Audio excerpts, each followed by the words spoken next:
the cup and the league all to be won. Everyone knows there's a job to be done, and with a team so fine, I'm proud they're mine. We'll be singing this song.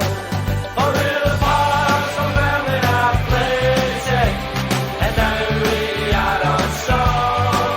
For real bars from Dunfermline are playing, and we'll go marching on.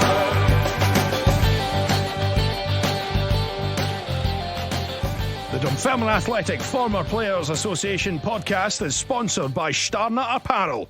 Affordable and stylish clothing born on the terraces. Visit their website, Instagram, Twitter and Facebook.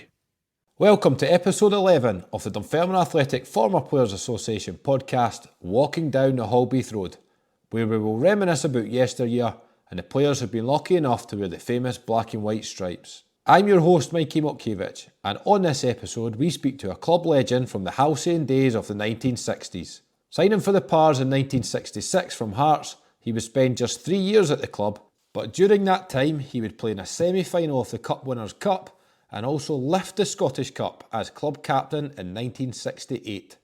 So sit back, grab a bovril and enjoy this one with the one and only Roy Barry. It was all over. Dunfermline had won the Scottish Cup for the second time in the club's history with a 3-1 victory. The jubilant Dunfermline fans were disappointed when their team weren't allowed to let them have a look at the coveted trophy. Well, here it is.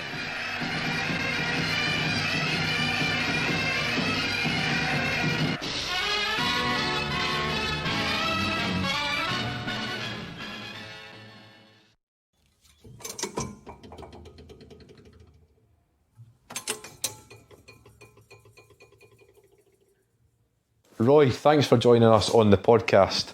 How are you getting on? I'm fine, Mikey. Just doing away, seeing the world coming and seeing it going.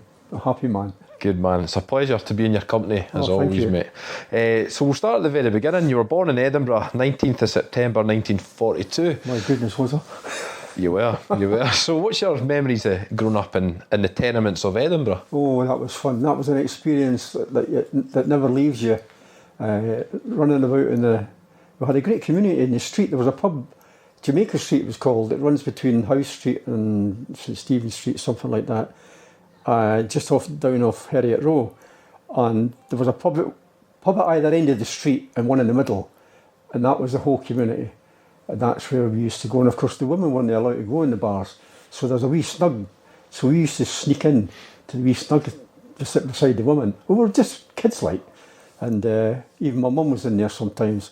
And it was just interesting and good fun because you were just running about. You could do what you like. And when you were out in the morning, like in school holidays, your mum would just say, if you get hungry, come in. If you're not hungry, don't come in. So we could be out all day and not see anybody. We used to always walk down to the Waterleaf and walk under the Dean Bridge, look for fish and stuff like that. Yeah. What any like 9 and 10-year-olds would do that time because there was no television, you know. And we used to go to the cinema once a month, the Grand, down in Stockbridge, and that was classed as a big day out. Going to the pictures. That was quite special as a kid. That was a special treat. So, but it was a good childhood. I was adopted, so I never ever knew my real parents. Right. So, and I found out by accident that I was adopted because we had some very special looking guests one day, and I was hiding behind the door listening to what was going on. And it was two men talking to my mother, and prior to that, we had a wee boy that suddenly appeared, a wee boy called Tommy, and I thought he was my wee brother. And of course, he just suddenly appeared, so I didn't understand about what was going on. Mm-hmm. But it transpired that the children's home, because you've got to bear in mind that back in that, there was thousands and thousands of kids born during and after the war. Yeah. And all these American and Canadian soldiers, there was thousands of them in Edinburgh at the time, and I used to walk along Princess Street. If I saw an American soldier, I'd be running up to him and saying, any dimes? Was there any dimes or something? What is it, dimes? I don't know. I can't remember, to be honest. Anyway, we used to ask them if any bucks, chuck and all that kind of thing. Yeah. And they used to go in their pocket and give us handfuls of change and everything like that. that's just how life was at the time. Anyway, there was all these kids being born, and the Canadian American soldiers all went home, didn't they? So all these kids were born and then left in homes because the girls couldn't look after them, etc. It's a sad story, but it's actually true. So I heard them saying something like, our other son was adopted. I remember I was 10, I don't know where I was stuck in my mind, I was 10. So I thought, I was adopted. Anyway, life goes on, just as it is now, and I just let it lie. But my mum said to me that you're awfully quiet. And I said, well, what's adopted? You said I was adopted. Oh yeah, and then she had to explain the thing. And the reason Tommy was going back, they decided they couldn't afford another one. And the reason I was there anyway is because my mum, my adoptive mum, tried to conceive and couldn't. So they went down the adoption road. And of course, as things would happen, she did get pregnant after I was there. Right. And she had a wee girl, Joan, so that was my proper sister. Yeah. But Tommy went back. Right. And I've actually got pictures of me and Tommy. And I sometimes just have a wee look, so I wonder how he's doing. Yeah. All these years ago, so anyway. What was the question? There you go. But growing up in Edinburgh, so I was going to move on to playing football. What's your early memories of playing football? You've told me before you grew up a habit. Yeah, I played for the Hamilton Place School down in Stockbridge as a kid, and I just progressed to Bellevue School up near London Street, central Edinburgh, and I used to have to walk from Stockbridge to there every day and walk back, a nightmare, and so things just moved on. I started playing for the local team, and then I played for Salverson's Boys Club, which were quite renowned for helping young boys get on. Yeah. And then the next step was Tynecastle Athletic. And that's when Hearts got interested in me and signed me on as what was the signing? Provisional signing. Great thing about the Hearts at the time, well, for me anyway, Hearts were always awfully good to me. What they did was, and it was so good to teach you how to handle money at a young age. They gave you a bank book and they saved £3 a week as a provisional signing because you signed a contract and then they farmed you out, as I say, to a junior club to strengthen you up or harden you up or whatever. Yeah. But they would put £3 a week in your bank account, and there was a wee window when you went down Tynecastle at the main stand. There was a wee window thing, and if you wanted to attract anyone's attention, just press the bell, ding dong, and the girl would open the wee window.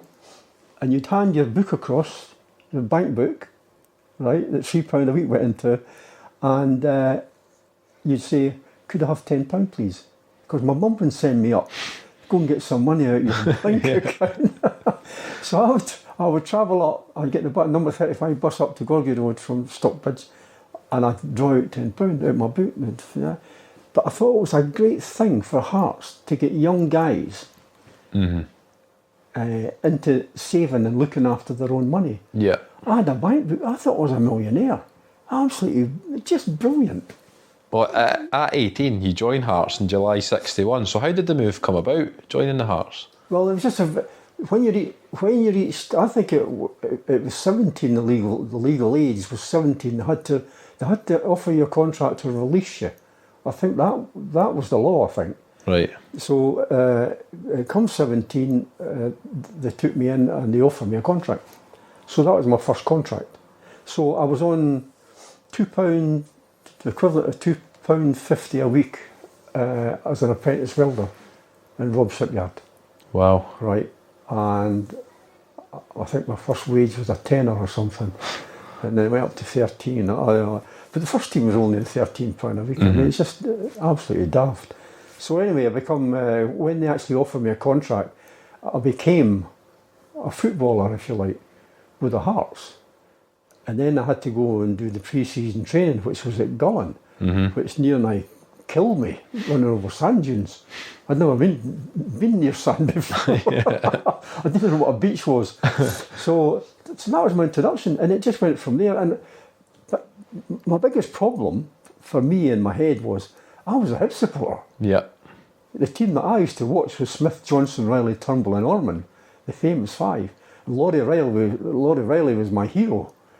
You know, I tried to lean over the wall, try to touch Laurie, or when the ball was coming out, or Gordon Smith running down the wing, and it was wingers, and the other winger was Willie Ormond one side, and Gordon Smith was on the other. And you don't lean over the wall, try and touch them because they were heroes, weren't they? Yeah. So I had, so that was my introduction. So I've signed for the Hearts, and I'm a Hibs supporter. So I had to sneak into the terrace. And I bet you kept that quiet as well. Oh, it's unbelievable. I've got a picture in my pocket. As it happens, I've got a wee picture. I'll show you, Mikey. I sometimes get into arguments about football, Hibs and Hearts and all that stuff. Aye. That was the day. I'll show you this, eh? No, I don't think so. That was the day, January 1975, I signed for the Hibs from Crystal Palace. Aye. How about here? Amazing, eh? That's a classic, that. I'll I'll touch on it, obviously, going to the Hibs. But being a Hibs fan, that must have been... Obviously, we'll touch on it that later. And the other great thing at the time, Hibs were actually big in Europe. Right. At the time, so we used to go down there during the week. And one of the teams, I don't know why it sticks in my mind, I don't know if it was a good strip they had, but it was a French team called Reims, is there? Rennes? Rennes? Rennes, Yeah. aye. I remember they played, and I was in the terrace for that one as well. So of course I'm a Hearts player watching the Hibs for the terrace. And Undercover. And then all of a sudden I hear a wee buzz around about me, and I go, oh shit, somebody's recognised me. What's that bastard doing here? Oh fuck, it's going to crack on. I'm away, I'm out of here. So it was good though. It was an enjoyable time. Brilliant. And the man that signed you, Tommy Walker, who's a bit of a legend at Gorgie. Yeah. What was he like to work for? He was an absolute gentleman. He was really, really he was probably too nice for the industry he was in. He was an absolute gentleman. In fact, he could have been a minister, because he was just so nice. And he would address everybody with respect that I liked. Didn't he treat you like a wee Killian, like you just come off the street, we're doing you a favour. He understood and appreciated what you wanted to do and how you wanted to progress and everything. And I thought he was fantastic. And it was a strange thing, because him and I, we got on really well together. And I think he sent me across to Dunfermline to have a chat with Dunfermline, because they were interested in me. And I think he got the sack the next day, or he left the next day. There was something there in that. Yeah. And I've never forgot that. He helped me progress. I think that's the way to say it. Yeah. That he helped me progress, and he was nice to me, good to me, looked after everybody. And of course, some people misjudge people. If they're nice, they think they're soft. Yeah. He wasn't soft. Yeah. There was a hard core to him, but he was a gentleman, and he treated people with respect, and I liked that. That was good. Brilliant. So we got on all right. Superb. Well, you signed in July 61, and you then make your debut in August 61 at 18 years old. Do you remember much about your debut against Raith Rovers? I've got now that you mentioned it, I get wee flashes about. Yeah, I get that. I think I've got a picture somewhere. I've got loads of pictures in the loft. That kind of. It's only when somebody like yourself brings it up, you get a wee tick and you go, because a long time ago, Mike. Yeah, that's a few years ago. Yeah, and I'll go, yeah. As I say, my memory's also good, but then things click. Yeah. And you go, Christ almighty, that's right enough. I remember that. Especially when we started, you'll probably get to it, especially when they start talking about playing abroad and everything, and being in America and all these different, Japan and stuff like that. That's the whole thing about the football, is that it opened up doors for us working class boys just because you could kick a ball. You know, and there's different ways you can open up doors.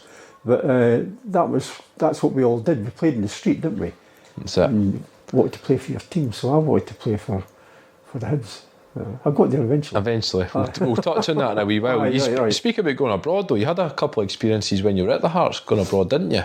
We did. It was good. My very first kind of trip was when my pal Bobby Ross and me were both at Tynecastle Athletic, and we signed provisional and then got taken in and on contracts.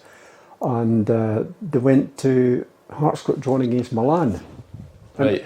Into Milan. And they took Bobby and I, not to play, but took us for the trip. And we were instructed to sit up the very, very back in the San Siro and no shout or say anything, just watch the game. We got beat, I think we drew 1-1 at Tynecastle and we got beat 4-0 over there. But it was the first introduction into football abroad. And it couldn't have been better than the San Siro. Amazing, eh? It was absolutely, we thought we were going to heaven or something. And you're just so young at that point. Oh, Mikey. You're saying earlier going to Gullen Beach was an experience, so going to somewhere like the San Siro. Honestly, and the thing, the travelling arrangements are completely different now. From now, you didn't arrive there and have a night and then play the game and come straight back. We were there for 3 days. So Bobby and I were walking around Milan, and we went to various places. We went to the cathedral for some reason. I wasn't religious at the time, and who else did we go? We went to the cathedral. It'll come to me in a minute. But that was a big thing to walk into this. I mean, have you ever heard anything about the cathedral? What? No. It's the most. You couldn't imagine it or even describe what it's like. You walk in and you just go. It just takes your breath away. It's just one of these places, and you can imagine people there was people down the front. There was always a mass going on. You'd imagine how people get drawn into the religion. Yeah. When they're not going to a crummy wee church round the corner. Yeah. They're going to this magnificent, and it's never left me. And I'm still in touch with Bobby Ross. You know, Bobby's not quite with it at the moment, but we're still in touch. And that was all these years ago. It was fantastic.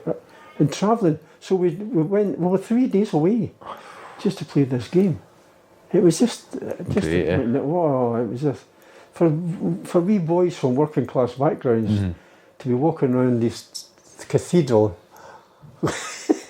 Yeah, Catching it feels like a dream. Oh, I'm telling you, it was brilliant. One thing that must have been a dream come true was playing in the '62 League Cup final for the Hearts. So tell us about that, Roy. Yeah, well, that was an introduction again, and on a slightly sad note, what I just mentioned when I came in the door, Norrie Davison, who scored the winning goal for us that day, or the only goal. We beat Kilmarnock 1-0, and as I was saying, I've got a really good picture, and I think it was an emotional thing when you win a cup final, isn't it? Yeah, of course. And being young, I was totally transfixed by the whole occasion. And when the final whistle went and we won, I could have fallen over. And it was only Gordon Marshall, who was about 6'4", 6'5", our goalkeeper Gordon, and him and I, because I was playing centre back, him and I got on really well together. Had to work together, but he was a good friend, and he actually held me up when the final whistle went, because all of a sudden the actual feeling of you've actually won. Yeah, the euphoria. Hampden, euphoria and everything. It just totally drained me of everything. And I've got the picture when I'm leaning against his body kind of thing. If he'd have moved, I'd have fallen.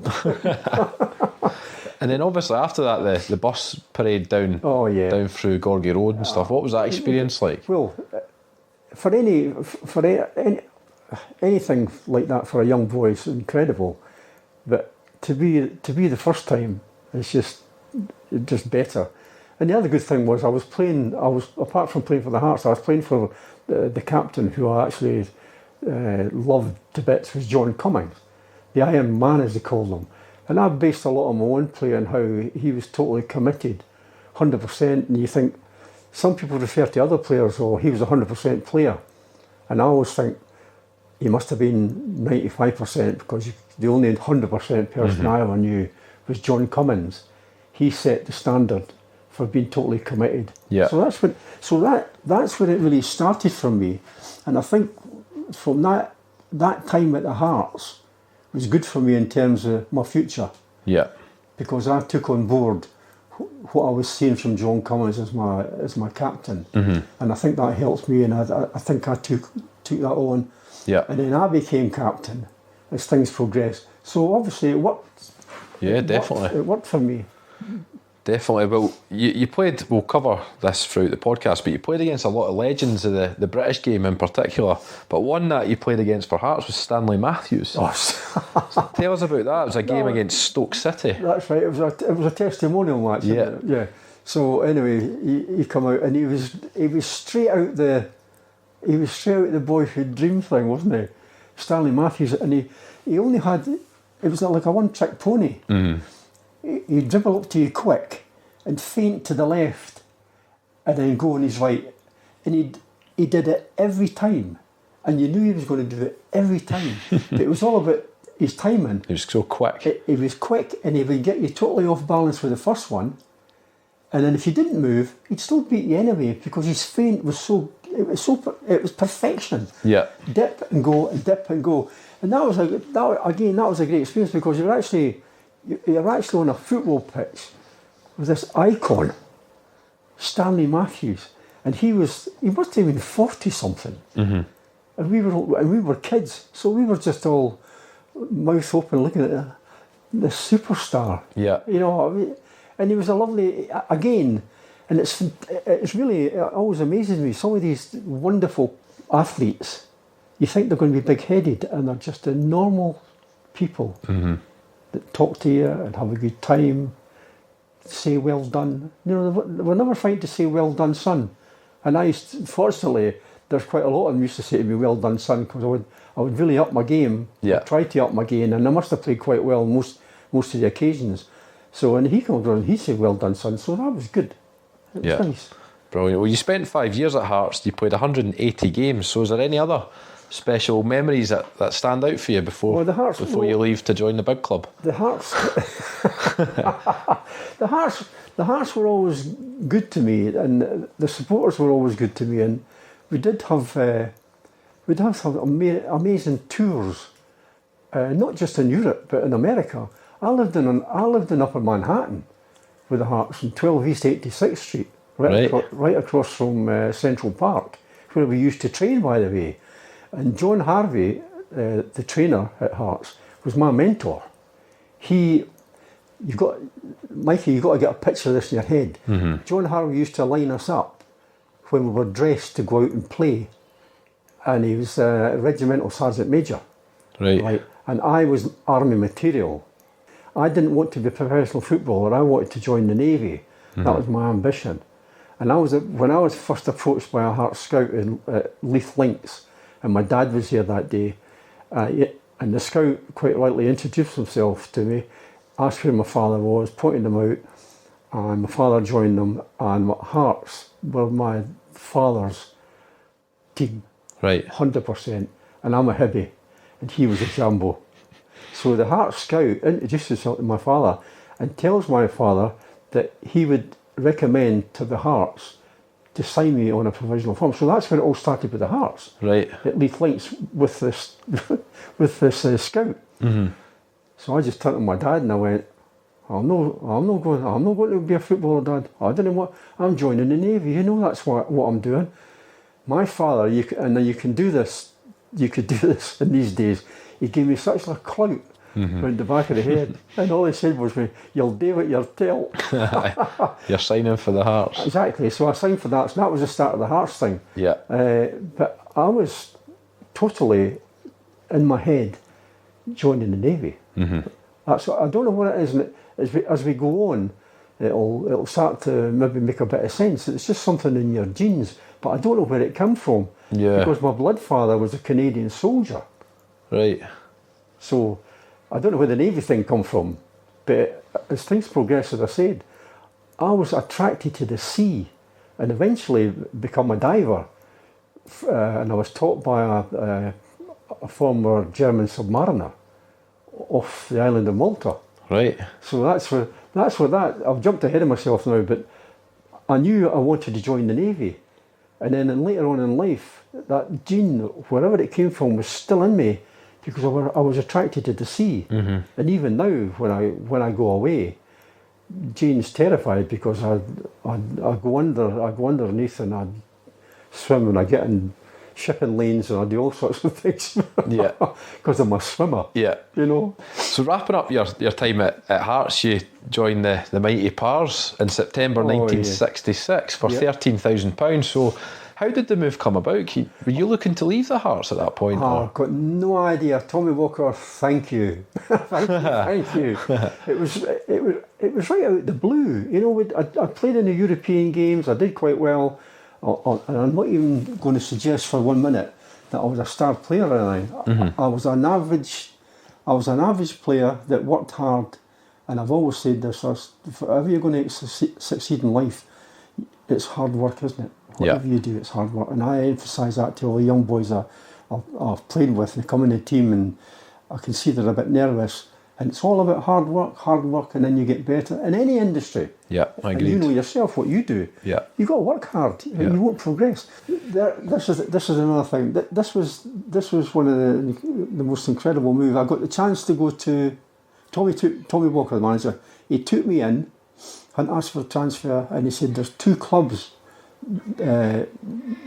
said they're interested in buying you.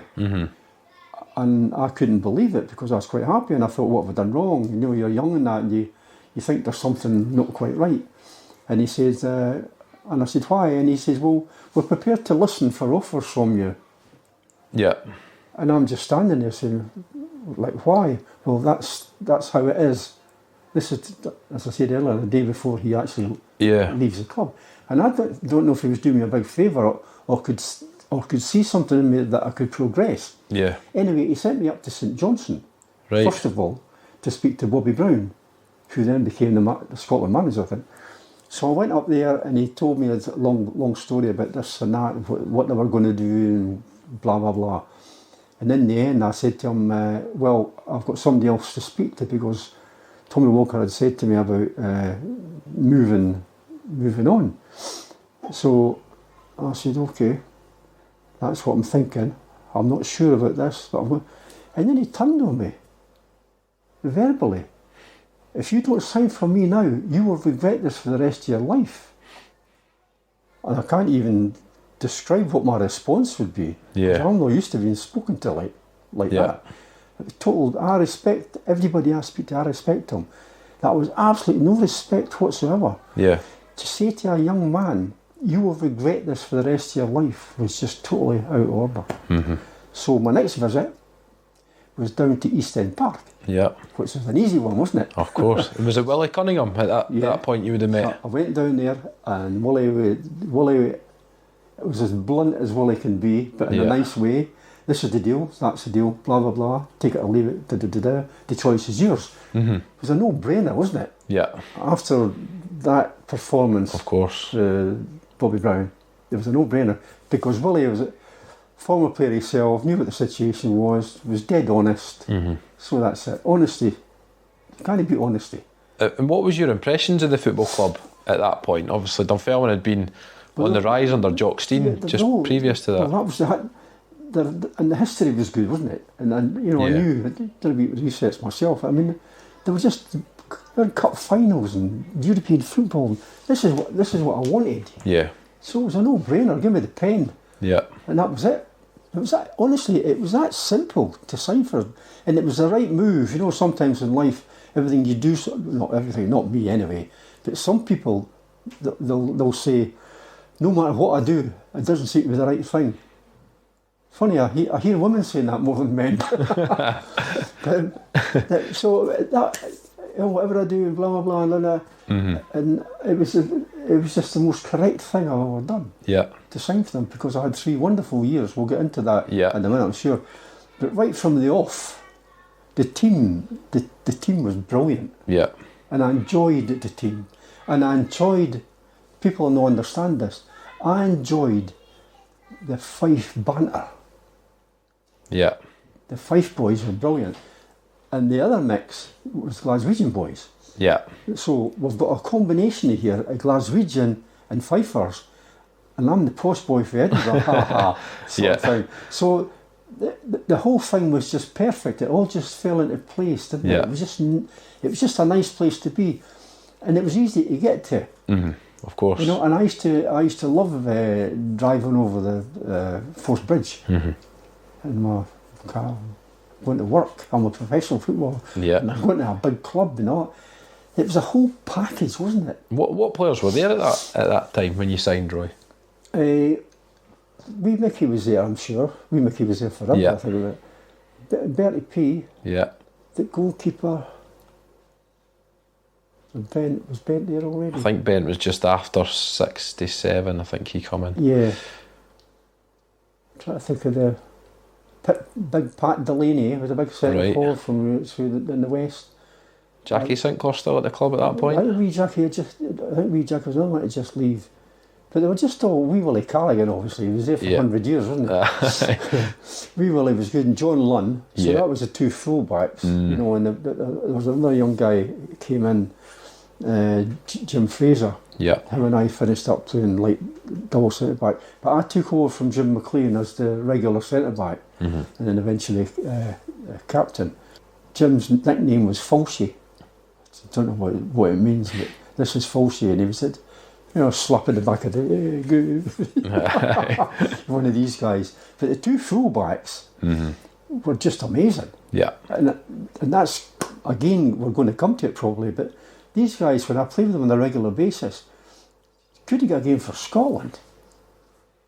Yeah. Just totally beyond me. I'm sitting in this mid area in a centre back position, and I'm playing with two of the best fullbacks you can imagine, and yet they couldn't get a cap for Scotland because it was all happening through in Glasgow, wasn't it? It was, aye. And even I fell into that category eventually. Yeah.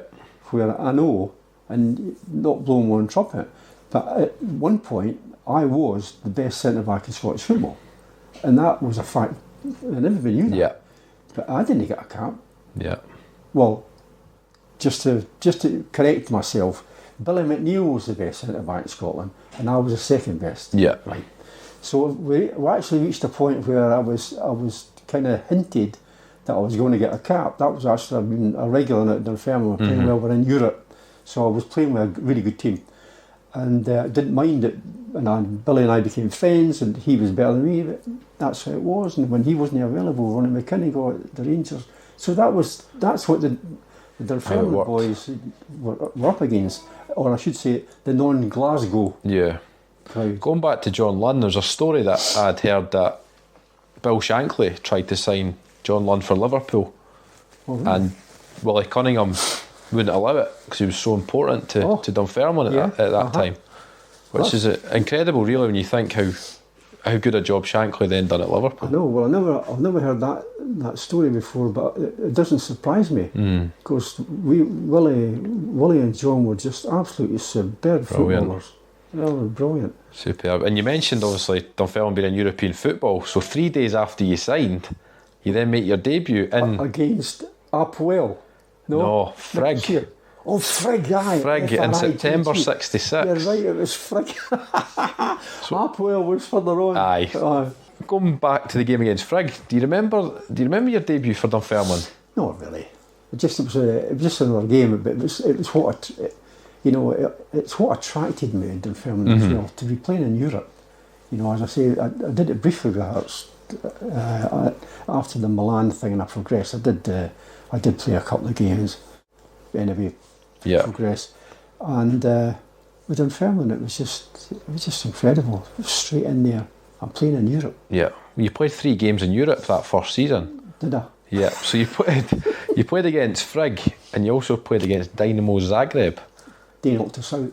They did. On aggregate. They did. Yeah, on aggregate. You're correct. That was another new thing, was like travelling abroad and everything, you know, and playing games, and it took so long to get to these places, not like now.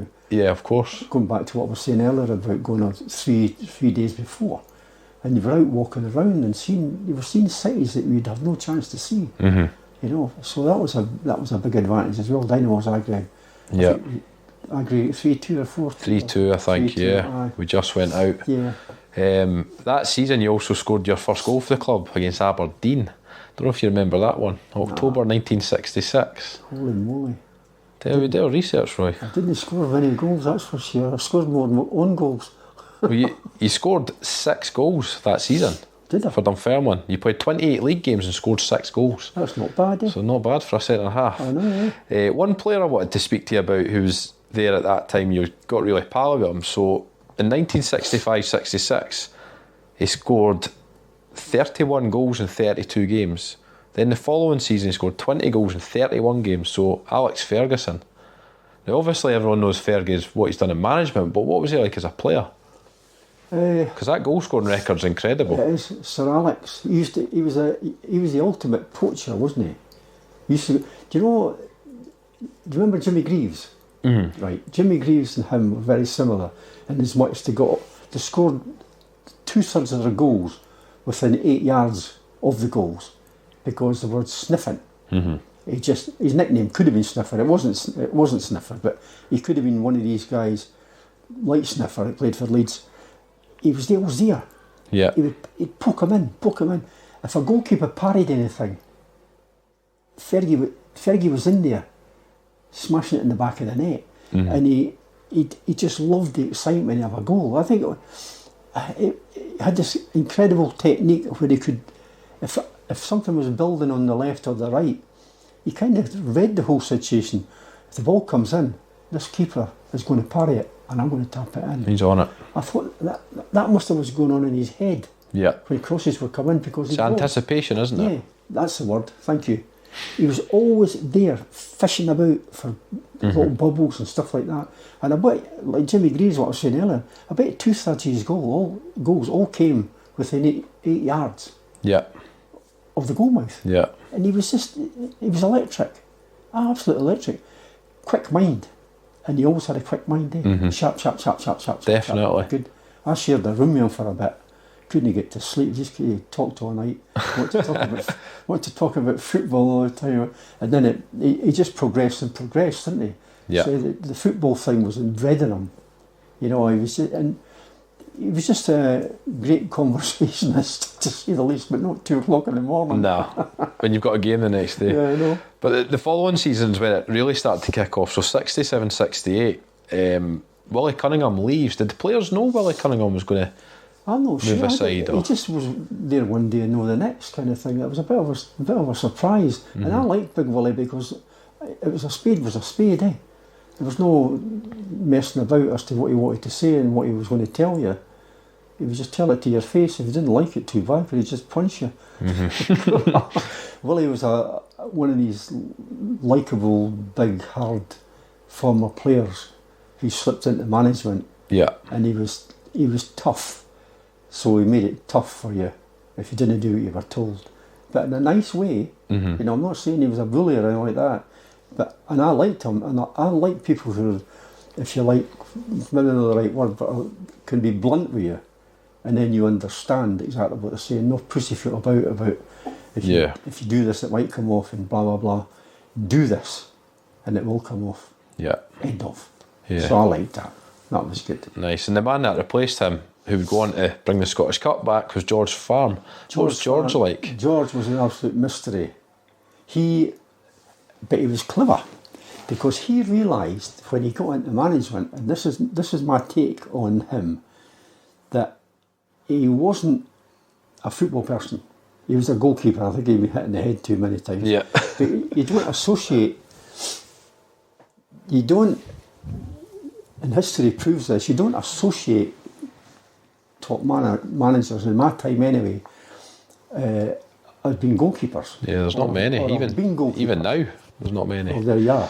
So, all he would do, he was always immaculately dressed, with his lovely blazer and his collar and tie and his brogues and his flannels and all that stuff and that. And he just loved dealing with the press. Right. That was his forte. That was what he was strong at. And he left the coaching and the training and everything to the other members of his staff. And that's what he would do. He'd come in, say hello to the players, have a good result today, boys, and he'd leave the dressing room. Right. So we'd have wee Andy, the trainer, and Bob, his assistant. Medvin.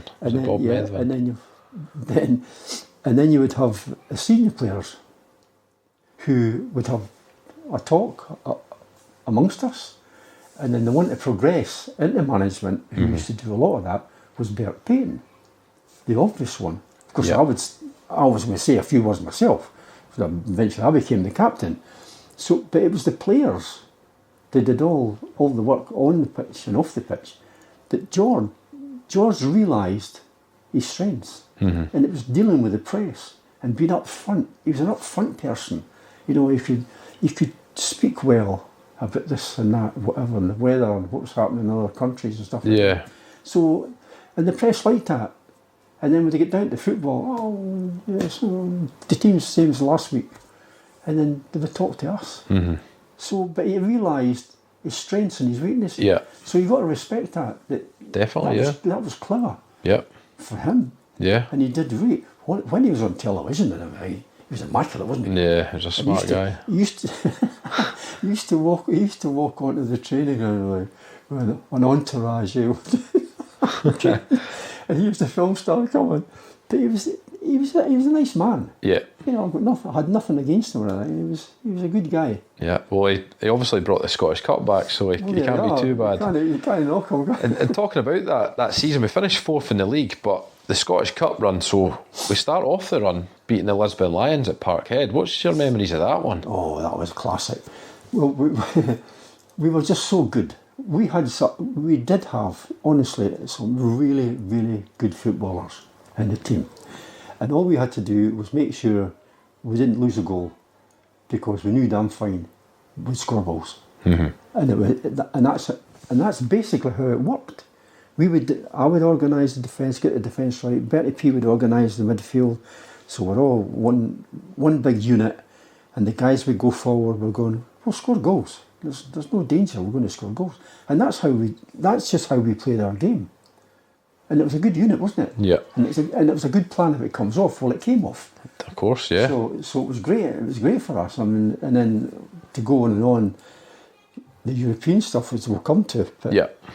It was just brilliant. The play, it's all about talent, isn't it? And we had talent in the team. I used to sometimes dream briefly when I saw some of the stuff that was going on down the right, down the left. I used to go, oh, that's brilliant. Next time I'm in action, I wasn't not paying attention. Not switched on. I was actually admiring my own teammates. Yeah, of course. Because they were so good. Yeah, and quick. Quick. Yeah. Yeah, they were all quick. Yeah, and that we beat Celtic 2-0. Well, that particular game. Now here's something for you. That particular game, we win that 2-0. Parkhead.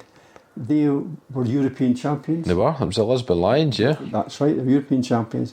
First person to come over to me, Billy McNeil. Well done, Roy. You'll win this. Come on, that was so good. Yeah. Because we've been kind of buddy-ish. You know, the times you played against each other and the two captains going up and how you doing, big man? How's the missus doing right now? Yeah. That niceness. Yeah. That niceness about two guys who are going to kick lumps out each other to get a chance. They can be that nice to each other out of respect. Yeah. And I respected Billy because my form was so good. He was the one that was keeping me out of the Scotland team. You know, and I could have disliked him on the basis of that. But I just liked the guy. He was a likeable man, you know. Yeah. So you can't knock him for that. So anyway, we knocked him out of the cup. We knocked them out. We then beat Aberdeen, then Partick Thistle, and then the semi-final, St Johnstone, which went to a replay at Tynecastle. That was close. It was very close. What's your memories of those games? These games, well, you know what gets when you get close to an ambition that you're going to realise this ambition, i.e. to play a hand and win a cup and all that kind of thing. The nerves do get you. And I do think looking back that we were so good up until that point. We got the jitters. That's the only way I could describe it. We didn't focus the way we should have focused, and that was part of it. Apart from the great talent we had in the team, we did focus. That was a big strength of ours. We focused on the job to be done, and we would do it more often than not. That particular day, I think we lost our way a wee bit. Yeah. You know, in the first one, and in the second one, we were lucky. The second one, I think we might have thought imagine doing all the things that we've done so far and getting knocked out by them. And I think we dwelt on that too much. What's going to happen if we get knocked out? What are you bothering about getting knocked out? Yeah. You've got to win it. And that was, so there was a blip there. Yeah. There was stuff going on in our heads that shouldn't have been going on. But we got through it. Because And we get to the final against your old club. oh, I know. What an absolute classic. What's your memories of like the build up to that cup final? Were you guys confident we were going to bring the cup back? No danger. Honestly, going from the St Johnstone scenario into the final scenario, and actually getting there was nearly everything, wasn't it? You had to win it to say it was everything. But I just didn't think there was a problem in that. I don't know how the whole mindset changes, but I didn't see it. I thought it was a no-brainer. And maybe that's the wrong attitude to have. That's when you get beat, thinking you're going to win. But the attitude was totally fantastic to get the win. And that's how we went out, and we started right from the off, in the game. We took charge, no danger. And it was job done. Yeah. It's all in the, and this sounds daft, but it's a lot of stuff's all in the head. You sometimes worry too much about something that shouldn't be worrying about. Then you get the other end of the spectrum where we could do this, and we're going to do it, and we did it. Yeah. And it wasn't a big deal, but when it was finished and the celebration started, and you seen the happy faces, and all the fans were amazing. The fans were incredible. So Well, the one downside of that, you say full-time whistle goes, we've won the cup, and then the whole being refused to parade the cup, which was a disgrace. I couldn't get my head around that. I thought it was a joke. I actually thought it was a joke when that policeman approached me and wouldn't let us do the lap of honour. I know our fans are waiting for the... Couldn't understand it. And then did I tell you before about swinging the cup about? No, I I was think angry. so. And I've got a Scottish Cup and that and hit the policeman on top of the head accidentally. Because I was going like that and talking to the fans and like that, dunk. And just heard this trolley thing like that. This policeman's like that. I nearly got arrested. Oh, wow. For assault.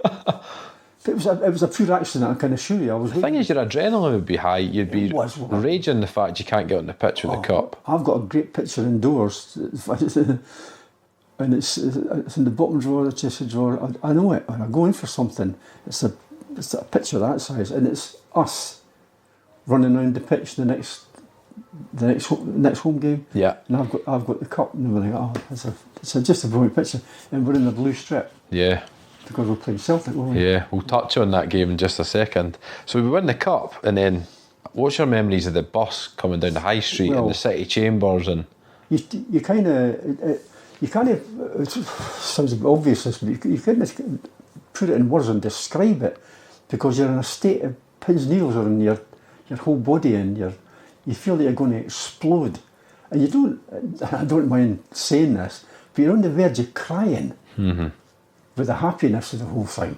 And so, I mean, if I was to say this to the wrong people, I know what they would say, people would be saying to me. But everybody, it's an emotional occasion, isn't it? Not just for the fans, for us as well.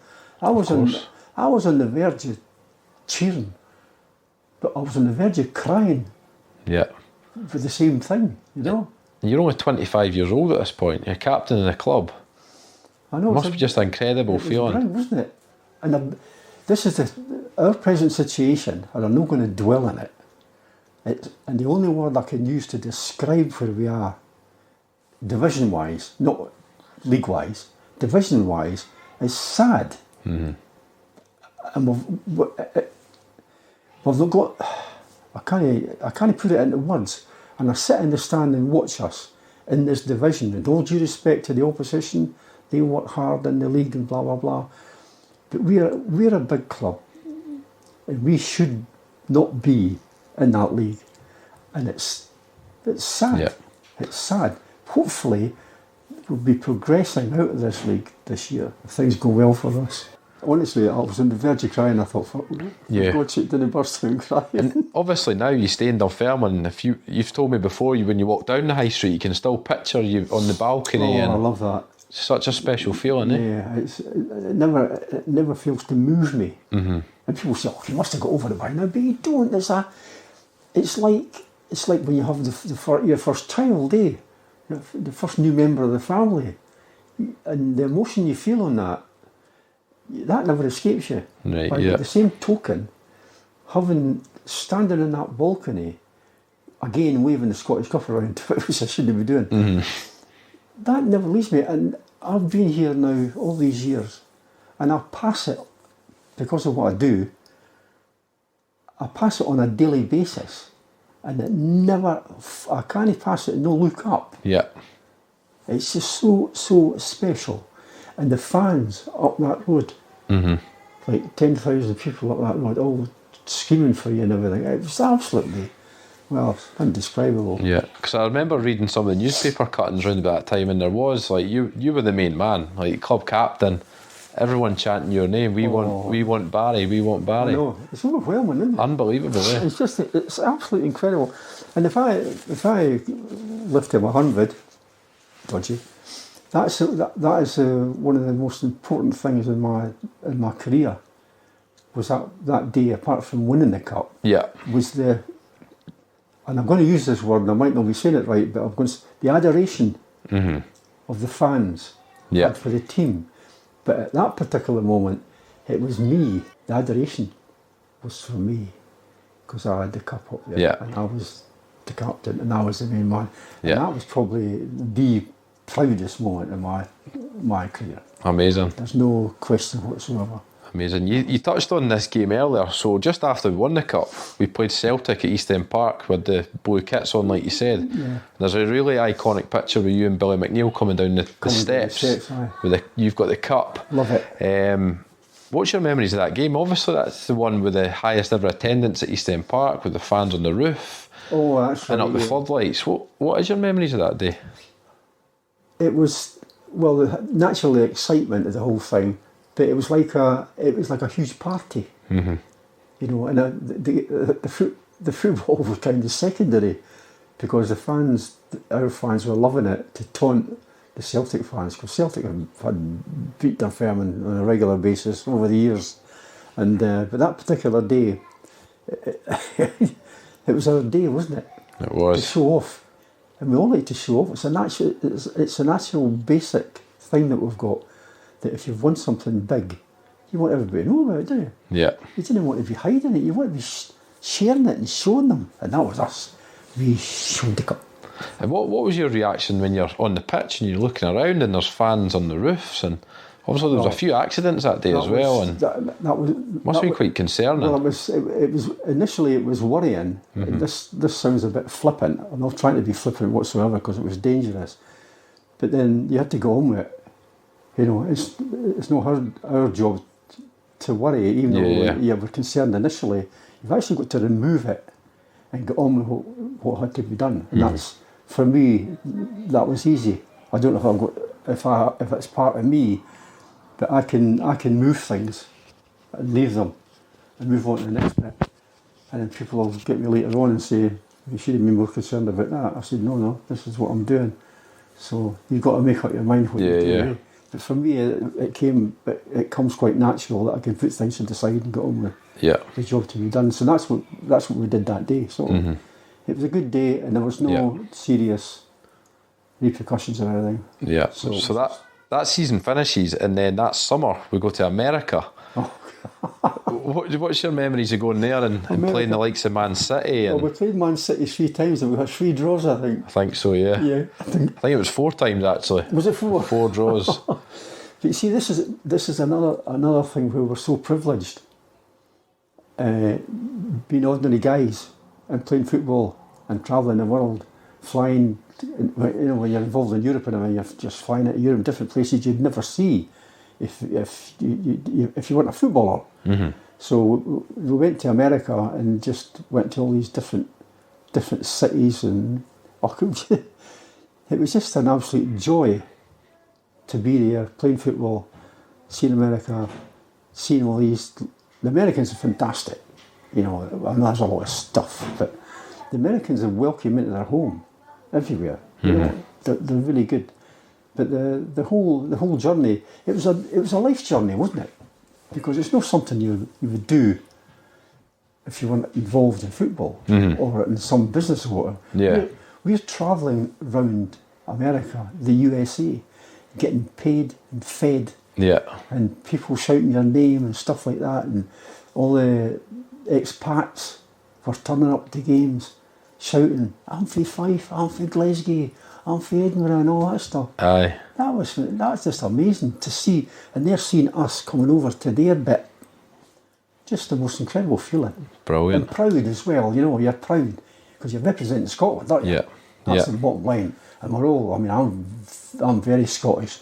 I'm not involved in the Scottish thing, but I'm very Scottish. Aye. Yeah.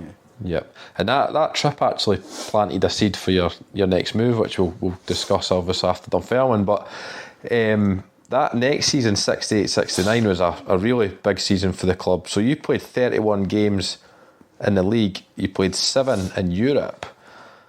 We get to the semi-final, the Cup Winners' Cup, Slovan Bratislava. Well, that goes down. If you ask me the question, what's your biggest disappointment in football, that would be Slovan Bratislava semi-final of the European Cup Winners' Cup, where this is the frustrating thing, Mikey, about that particular game.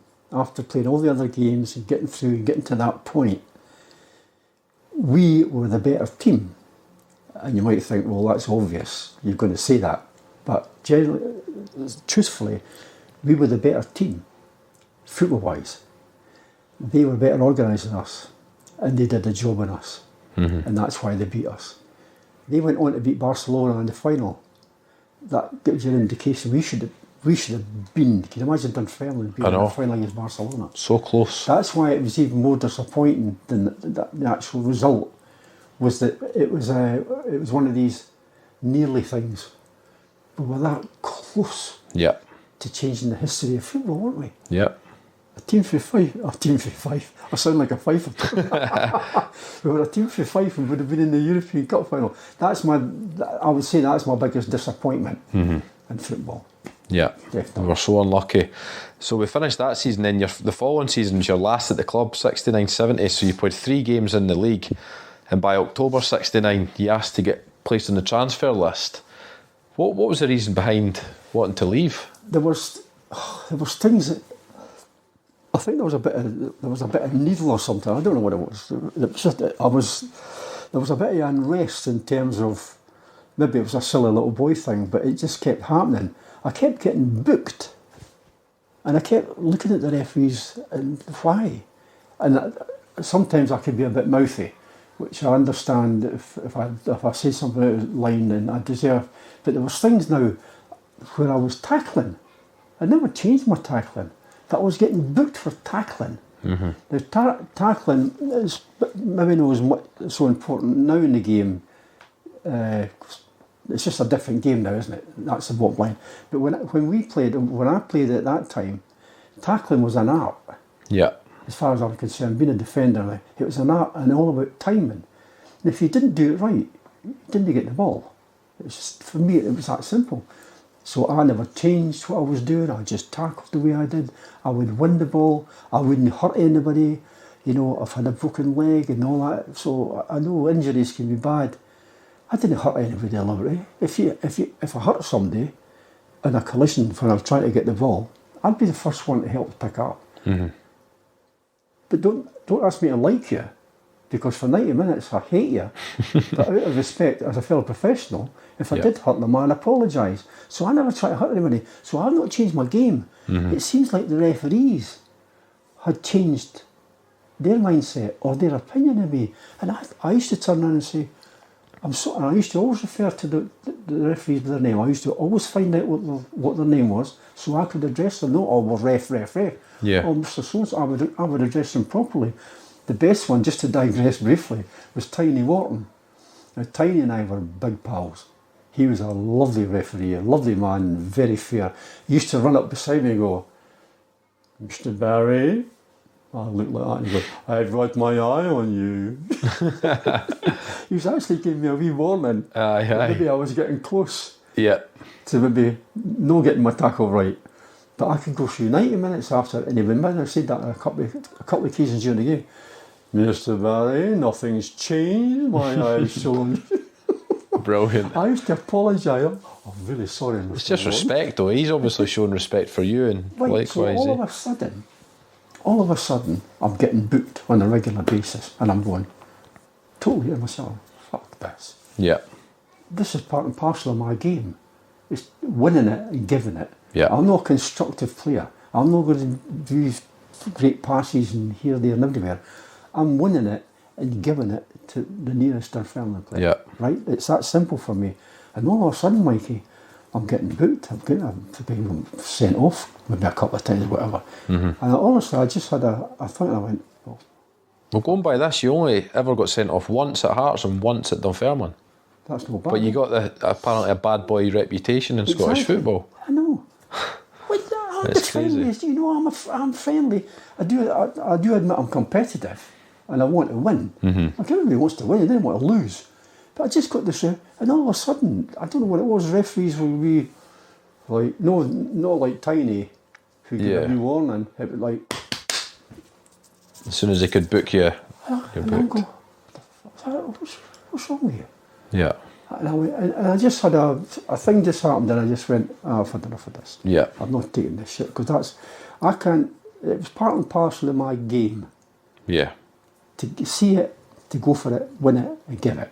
Yeah. It's as simple as that. I've got to share the story. You know my wee grandson Jackson? Yeah. Who Chelsea have got him in that. I saw him play this particular game the last time I was down, and it was me. He's playing in under 11s. Well, he's 9 yesterday. He's playing in under 11s and under 12s, and he's just turned 9. Yeah. So some of the boys are quite big, right, and he's just average. And the ball went over the opposing right back, and the big guy from centre back comes out and starts chasing the ball. And Jackson is tracking him. Jackson is ever so quick, and he's tracking him and tracking him and tracking him and tracking. And his dad grabs me with the shoulder, and he goes, "Oh, he's going to go down. He's going to go down."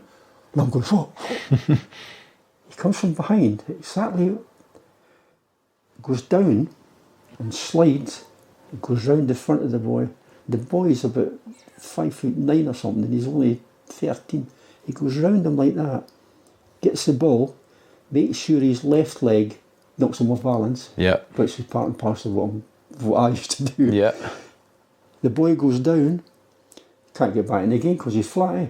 Jackson comes out the ball and passes it. And Al, his dad, we both looked at each other like that. We just stood like that. Like, where on earth did that come from at a wee boy that age? And I said to Al, that's what I used to do. And Al goes, on me. I went, in your jeans.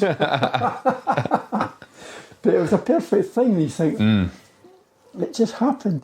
We hope you're enjoying this episode of Walking Down the Halbeath Road. We would also like to thank our sponsors at Inverkeithing Hillfield Swifts 2017s. The Swifts are an SFA quality marked community group and have competitive teams for every age group from mini kickers through to amateur level football. So if you're interested in youth football, why not check out their website, www.swiftsfc.com.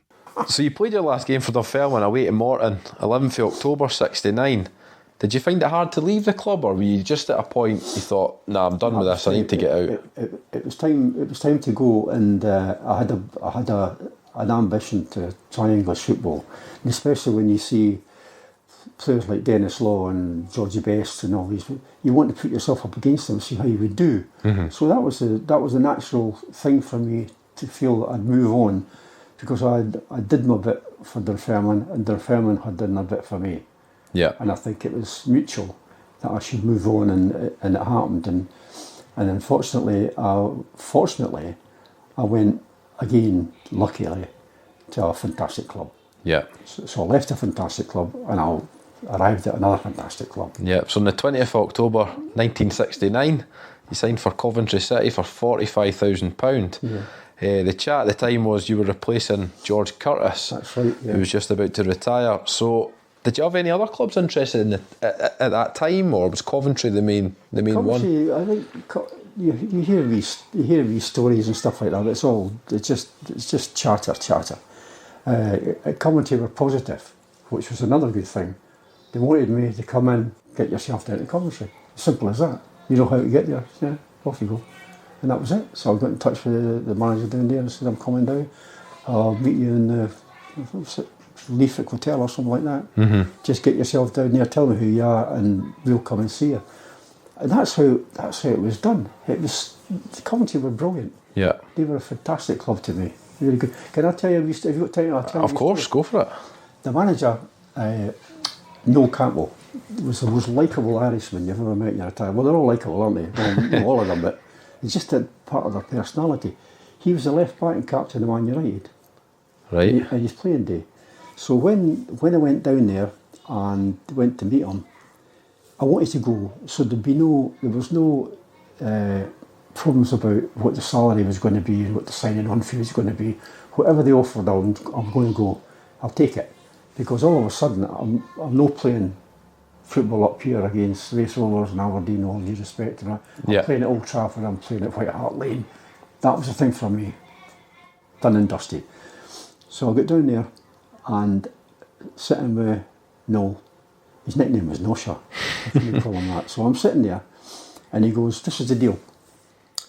That's the salary, that's the win bonus, that's the appearance money, etc, etc. And I just sat in the mic and I went, fine. That's the Fife thing coming out of me. Everything's fine. I'll be fine. Falling off a cliff, I'll be fine. And that was it. Anyway, I jump ahead. Right? Oh, and that was it. That was it so far. It was all money. And that was the deal. Thank you. I'll sign. Give me the pen. I wanted to get going. Yeah. Give me the pen, sign on it. Anyway, as things progressed, like a few months' time, I got another call at the office. I thought, Christ, what have I done? So I went in there. And Noel was sitting like that. And they go. And we had to refer to him as Chief, no boss. Right. And I went, Chief, what's up with you? This time I know him quite well. Part of the deal as well, when he went, this is that, and this is that, and this is that. And I accepted. So I'm now in his office and I'm waiting for him to explain exactly what it was all. Why am I there? He says, I've been reviewing your salary in the agreement we came to. And I was sitting going, aye, I accepted everything. Yeah. He went, yes, but I want to change it. So he doubles my salary, triples my appearance money. I get the same bonus as everybody else, so that's fair enough. I'm now getting a loyalty bonus that will pay to me every 6 months. And you'll be club captain. And I'm sitting there and go, oh, what's the joke? What an event. I'm serious. This is serious. This is serious business. You accept it. It's a no-brainer, isn't it? Right. The guilt was killing him. Mm-hmm. Because the board had said to him, get the best deal you can. Yeah. And that was the deal they suggested. And he sent it to me, and I just went, yes. Mm-hmm. Yeah. It was easy for him, but his conscience got him, because I was a superstar for Coventry, right from the off. Yeah. I really was. It was I was just full of it. Everything I did worked out well, and it was great, and I was the front page of the Telegraph and everything. Yeah. It was really, really good. And it was only when him and I became friends, apart from captain. I used to go to his house on a Saturday night and have drinks and stuff like that. We became pals. Mm-hmm. It's only then, when I asked him the question about what was that all about, it's been a couple of years now and you never ever told me. Yeah. We've renegotiated since then. And he went and he told me the story, that guilt, he couldn't live with the guilt, that he thought he cheated me. Probably because they realised so quickly how important you were to the club. Man. I know. To admit that. A lot of managers would go into the board and go, look at me, I did it, exactly what he told me. He's accepted that and accepted that. I just thought, honestly, I just loved the man. Yeah. Well, you spoke about the Telegraph there, so there's a quote in the Telegraph in 1970 from Noel Cantwell, and he says, never has any player in my experience made such an impact on the home crowd as Roy has at Highfield Road. I'd be stretching my memory to the limits to recall one. So there you go, you must have made a big impression. Does that no highlight just what I've been saying? Exactly, yeah. Yeah, I had the whole section. It just worked for me. Mm-hmm. It was absolutely brilliant. Then of course I broke my leg, which was Yeah, we'll get to that one. So, speaking about breaking something, on your debut against Chelsea, you break your nose and Yeah. Ron Chopper Harris is the one that does it. So what a welcome to English football. Well, that was an introduction, wasn't it? I'd been well warned, and I think I got the reputation that the reason I come down to England was that I was some sort of tough guy, and I got thrown out of Scotland and all that. And I thought Chopper was just the kind of person to think he was going to try it over me, and he gave me a hit. But my nose had been broken so many times anyway, it didn't make a lot of difference. I think 7's the number. But it was just one of these things. But it was an introduction to say you're now down south playing in the big league. What was the difference like between Scottish and English football?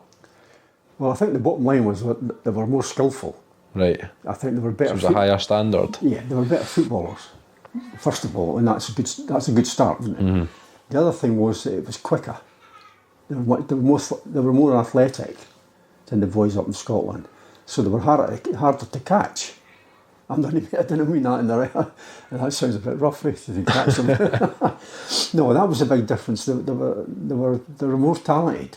Yeah. They were playing in the big league. And let's face it, you're running out at Old Trafford. Just for starters. Yeah. I mean, the old main road as well. I mean, Highbury. I loved Highbury. I loved the old proper special ground. I loved Highbury. So I can go through all the different clubs now. Liverpool, come on. Who would not want to play at Anfield? No, absolutely unbelievable. I was going to touch on the players you played against. So Bobby Charlton's, George Best, Dennis Laws. They were all there, weren't they? Bobby Moores. You played against them all, didn't you? Yeah. Even here's a compliment to me. I played down at West Ham, and in fact I think we got a draw. We won, but it was a big night. It was a night match, and Bobby Moore made a point of going in after the game, getting hold of Jimmy Hill, because he knew Jimmy Hill, and asking about me. Where did you get that player? And what's his name? And he's English, he's Scottish, and blah blah blah. I've never forgot that, because then Jimmy told me later, he said, big compliment paid to you. Yeah. Bobby Moore is asking who you are, and where has he been, where did he come from, does he play for Scotland and all that. So he said he's never seen a performance like it. Come on. What a compliment, That was just the most unbelievable compliment ever from Bobby Moore. That's the gospel level truth. Amazing. Yeah. Well, Coventry were flying round about then as well. You were fighting for European football, were you not? I know, we went to 6th. We were sixth at one point in that league, in that old first division. We were beating these top teams. It was just absolutely. I think Noel's idea of playing fluent, or trying to play fluent football, and he was lucky that he had players that went along with that, and he had no bad defence actually. Michael Cook, Chris Carlin, myself, a guy called Bobby Parker played next to me. We were a good back four. We worked awfully well. We did a lot of work at the training ground. It just clicked. Yeah. And then sometimes, Mikey, it clicks. You don't know how it clicked or why it clicked. Yeah. But it just clicked. So it worked out. Noel wasn't a big tactician, but he was good enough. But he was fortunate that he had a team that just clicked all at the same time. Sometimes it doesn't click, eh? Yeah. And it's no good just 2/3 clicking and a third don't. And the whole thing clicked. Christ, some of the football they played, and I was like just standing at the back watching them going, wee willy car. I was going to ask, who was in the Coventry team round about then? A lot of Scottish guys down there, eh? There was Ian Gibson. Right. Played Gibbo. He played kind of midfield. Willie Carr played midfield. Well, Willie just played anywhere. Willie played 5 aside, 11 aside, like 6 aside, and he just was there, here, everywhere. Do you ever see any pictures of him? No. Ginger hair down to here. Don't think so. Tommy Hutchison. Right. Tommy's just been down there promoting his book. Right. Sold like unbelievable amount, incredible. He's a Fifer as well, Tommy Hutchison, isn't he? I think he's from Cardenden. Yes, aye. I think so. Yeah. And Ian St John obviously went to Coventry for a bit at the end of his career, didn't he? St John, as we called him. He was a great lad. He was a very terrific boy. I liked him. We used to go to parties at his house as well.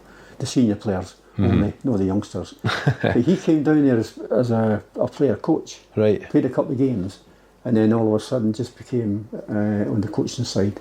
But he was good as well. Look at his career. I know. And the way he wanted to play and stuff like that. It was, he was just brilliant. He passed away as well not so long ago. Yeah, last year I think, or the year before. So we had the two fullbacks were not unlike the Dunfermline fullbacks, although they were both much bigger, but they were running all the time, making themselves. I used to say when I get the ball, I said, if you start making runs, Coopy, I'll just hit it into space. People used to say, that was a great pass, wasn't it? I just used to hit the space. Because you knew he would be there. Coop was a flyer. He was on it. Big Catlin on the other side. I said, Cat, if I hit the space, you'll go for it. He went, I'll go for it all right. He was a big northerner, big tough guy. Aye. That's him that's got he's a multi-millionaire now down in Brighton. Now I tell you the story, but when you... No. Digress again briefly. We're all, it's an away game or something, we're staying at the hotel and we all got sitting around there and we're all becoming senior pros. Made any plans for when you finish the game and that? And so-and-so said, well, I've taken my badge, I'm going to be a coach. And somebody said, I'm going to go into business and that. And come to Cat. How are you, Cat? And he's a real northern boy. He goes, I'm buying a shop. I said, oh, shop? What kind of shop, Cat? He said, a rock shop. What kind of rock shop? Oh, rock shop? What about? In Brighton. On the front, I'm going to sell rock.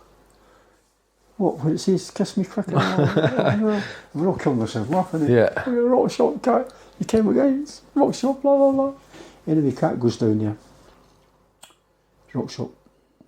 So he buys the shop next door, and he buys the shop next door to that, and he buys the shop next door to that. Then he starts buying up and up and up and up. This is on the front, overlooking in Brighton. Who becomes a multi-millionaire that we were laughing about his rock shop? There you go. Unbelievable, man. Honestly, he's some boy. And then he became the manager of Brighton. Right. Got me down there to be his assistant. And we fell out talking about terms. Right. And in the end I went, oh, that's not good enough. And then he apologised and said, that's what the chairman said I've got to offer you.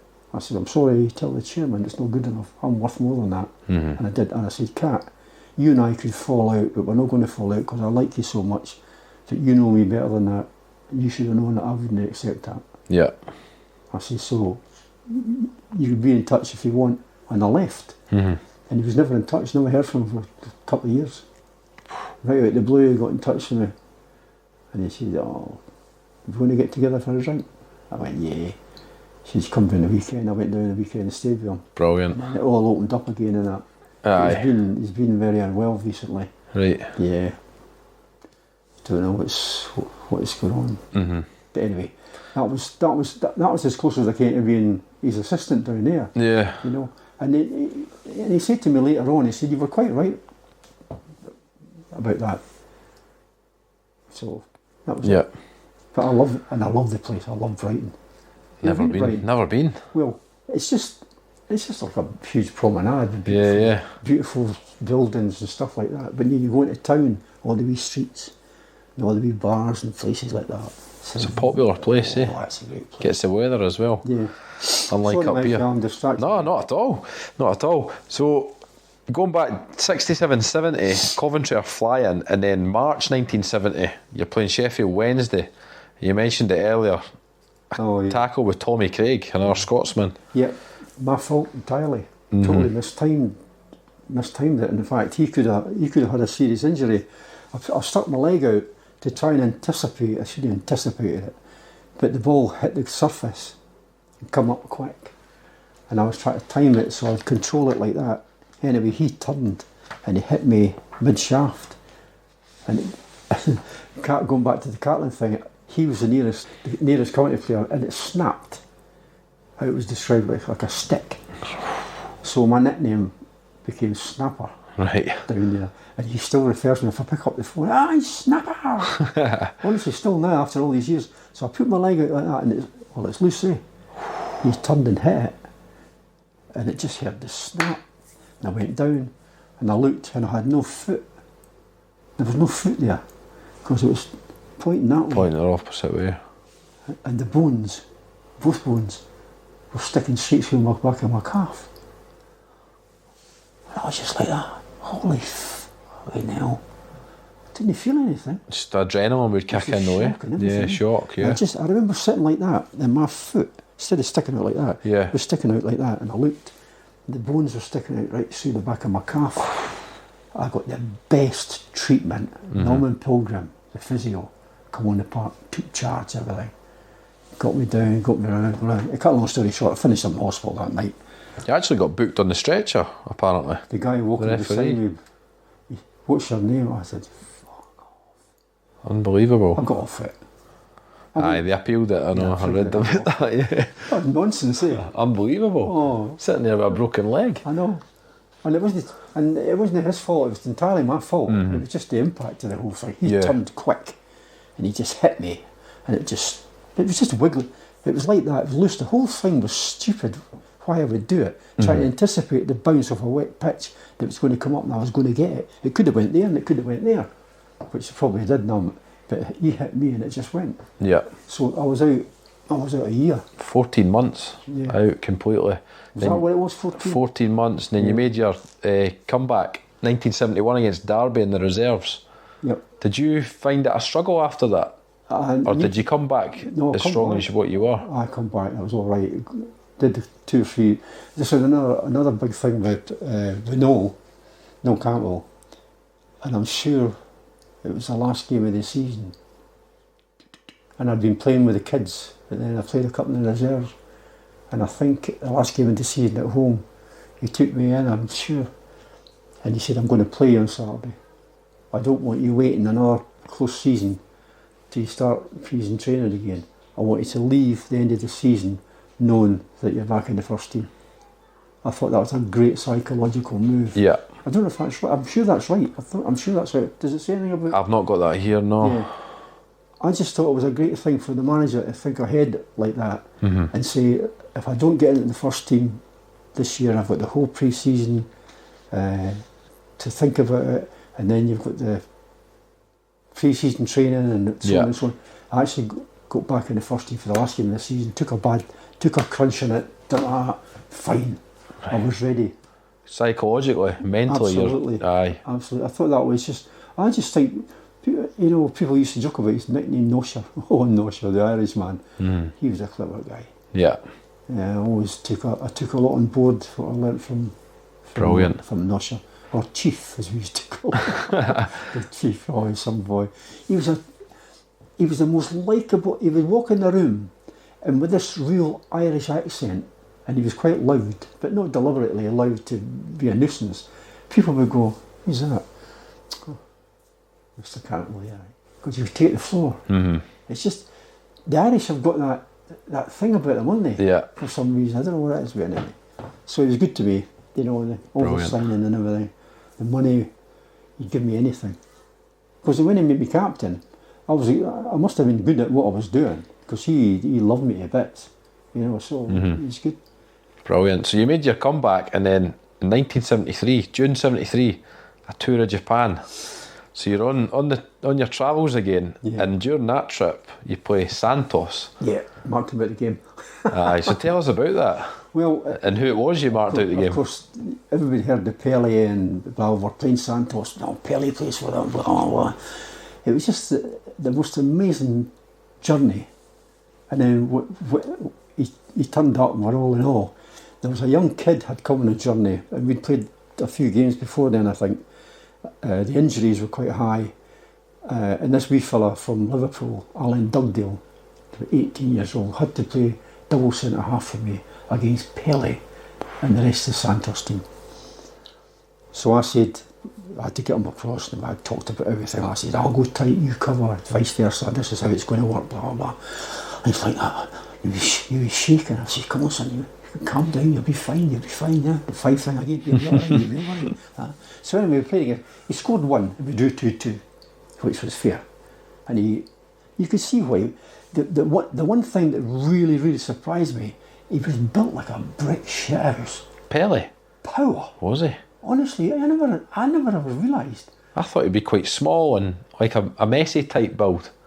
He was so... Oh, small. I wouldn't say he was small. I wasn't particularly tall. I'd be 5'10" at the time, because that was as tall as I was. He was 5'8". But his power could bounce off him. It was his power and this the way. Pele, so the game finished 2-2 against Santos, so it was a great experience, I take it, playing against someone like him. Fantastic. Here's the finale to the story. I'm getting Pele's shirt because I've marked him. I'm getting Pele's shirt, and I'm saying, by the way, I'm getting Pele's shirt. Nobody's getting it. I'm getting it. So I've told everybody that they've all been warned that I'm getting Pele's shirt. Final whistle goes, and I go to run towards Pele. Alan Dugdale, Dougie. He runs towards Dougie. Stuff with the shirt straight in his chest. Dougie's like this. Oh, I've got Pele's shirt. Got Pele's shirt. And Pele runs off. And I'm standing there going, I'm having that. You're not getting it, you're not getting it. We get in the dressing room and the boys started going, I'll give you 20 quid, I'll give you 30, I'll give you 40, I'll give you 100, I'll give you 200. I said, calm down everybody. Dougie, I'm going to give you £500 for that jersey. And Dougie went, nobody's getting it. Can you imagine the value of that now? Honestly, Dougie got that jersey and he kept it. I hope he still got it. But the point I'm making is, Pele has realised he's a kid and he's played double centre half for me against Pele and he's done quite well. And I think, what a gentleman. Yeah. You think back, I think that... Brilliant, eh? What a thing to do. I know. Absolutely amazing. You know, I've told everybody that story, honestly. It's class. All over places I've been, I've had a Pele story, honestly. Because people say to you, who's the best player you ever played against? And blah, blah. And I'll go, there's been a few, and I enjoyed playing against Bobby Charlton and George Best. I say, and Pele, everyone wants to know about Pele, don't they? Yeah. Forget even Bobby Charlton and George Best. He's one of the first ever superstars, wasn't he, in football? Right, yeah. Pele, you played against Pele. Everybody, he played against Pele, they're all around. What was it like? Everyone wants to know about the Pele story, don't they? Yeah. And then I tell that story, and it just underlines the guy was a real superstar, gentleman, everything. Realised that the young kid, first game, nervous, did quite well, and he's got his shirt. Brilliant. I just thought it was a fabulous gesture. So that's my Pele story. Superb, mate. Good, superb. Really good. I never tire of telling that story, that true story, and Alan Dugdale getting that shirt and everything. Yeah. And it's only later on I go, well, I wouldn't grudge him with it. He played his game. Exactly, yeah. Played the game. And Pele done a good thing, like you say, he's a young kid. Brilliant. Coming through. So that was in June 73. By September 73, you're on the move to Crystal Palace. But before we touch on that, I want to ask you about Highfield Road. Because obviously it's a ground now that doesn't exist. Oh, I know. Unfortunately, in Coventry, I've gone through all their troubles over the last few years with their stadium. Yep. So what was your memories of playing at Highfield Road? It was, the one thing I liked about it, was it gave the impression it was quite a small ground. I don't know if it's because it was always full, and you get that, you feel you're kind of enclosed, and in the other grounds I've been to, they could get a good crowd, but there was always like a space, there'd be spaces. But that ground was like really, very tight. What's the right word? A quadrum type thing. Like it was like that. And then there, and the excitement and everything, it was like a big arena. Yeah. Like, and it just kicked off and it just exploded. That's the kind of thing I used to think when I used to run onto the pitch and they were all screaming your name and all that carry on. And it was just magical. That was the thing that got me. It was just like, it was not unlike the frenzy that you get at Anfield. Right. You know, that total frenzy. Yeah. That's what it was like. It was just incredible, the feeling. You could actually, I can get goose pimples quite easy if something's kind of emotional and that. But it was one of these things you went, ooh. It spurred you on. Oh, you're going to explode in a minute. Yeah. Oh no, the feeling you get, ooh. It was brilliant. That was it. It was a fabulous ground. Really. Yeah. And I'm in touch with Billy Bell. Yeah. He lets me know what's going on with the ground, the manager, everything that's going on with the team. Moving ground, having to play somewhere else, and all this political stuff that's going on. Exactly, yeah. And he just says it's an absolute mess. And Billy's Billy's a nice guy, but he can be real in your face. If he's got something's not right, Billy will tell you straight to you. He won't go behind your back. He's right in Yeah. They're Irishman, It's a shame, but they're doing things right on the pitch now. It's just off the pitch. Just seems a nightmare. They're just getting themselves right. Yeah. So come September, you're joining Crystal Palace. So how come you leave Coventry? What happened there? It was one of these things where there was a guy called Jeff Blockley was coming in. It was like me taking over from Fulsey. That their family, the older player moves, the young one comes in, and it was a bit like that they might have felt that I was getting on a wee bit. Maybe it wasn't as quick as I was, and they brought in a new manager from. He played for Liverpool. I can see him. I can't remember his bloody name now. He became the new manager of Coventry at the time. Right. And quite clearly, I wasn't his favourite. And I think the reason was that I was too popular as captain. And he came, and he was not long finished his own playing career, so he was only a few years older than me. So there was a bit of conflict. Right. Yeah. And I think he actually felt challenged and intimidated by the likes of me and Chris Catlin, because he got rid of Chris as well. And Chris was a big gobby boy. He always said what he felt in the dressing room. So he started getting rid of, like, me and Ernie Hunt, Maurice Setters, the senior players. Yeah. Because he felt challenged by our presence, sort of thing. Gordon nearly got it. Gordon just welcome. So this move come up. He said Crystal Palace are into Sydney, blah blah blah. Malcolm Allison had just gone down there as a big manager. He was going. They'd been relegated into the second division, so I was going to drop a division. Right. I got a lot of money for going, which was good. I understood they were giving me, because I was older, they just wanted something out of me over a short period, a bit of influence. So I went down there. It was a disaster.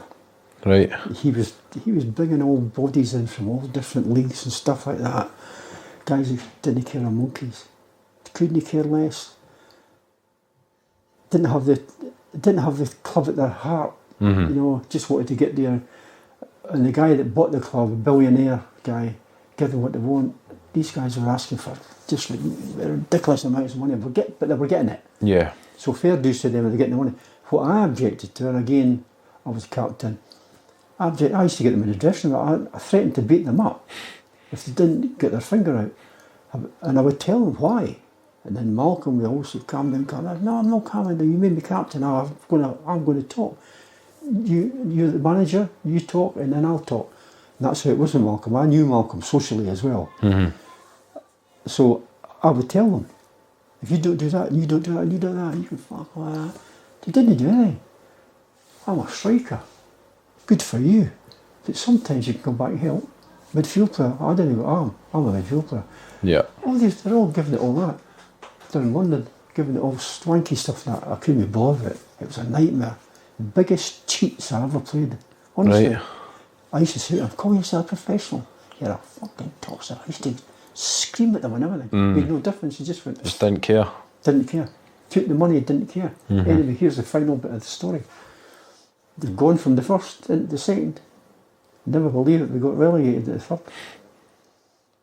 Honestly. It's no surprise really if that's the attitude in the changing room. Mikey, it was that if you could have took a young man that was into football and said, this is what you don't want to become. A chancer, a thief, because you don't earn your wages.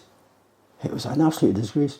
Malcolm couldn't have changed it because they were all guys usually in their late 20s, a couple in their early 30s.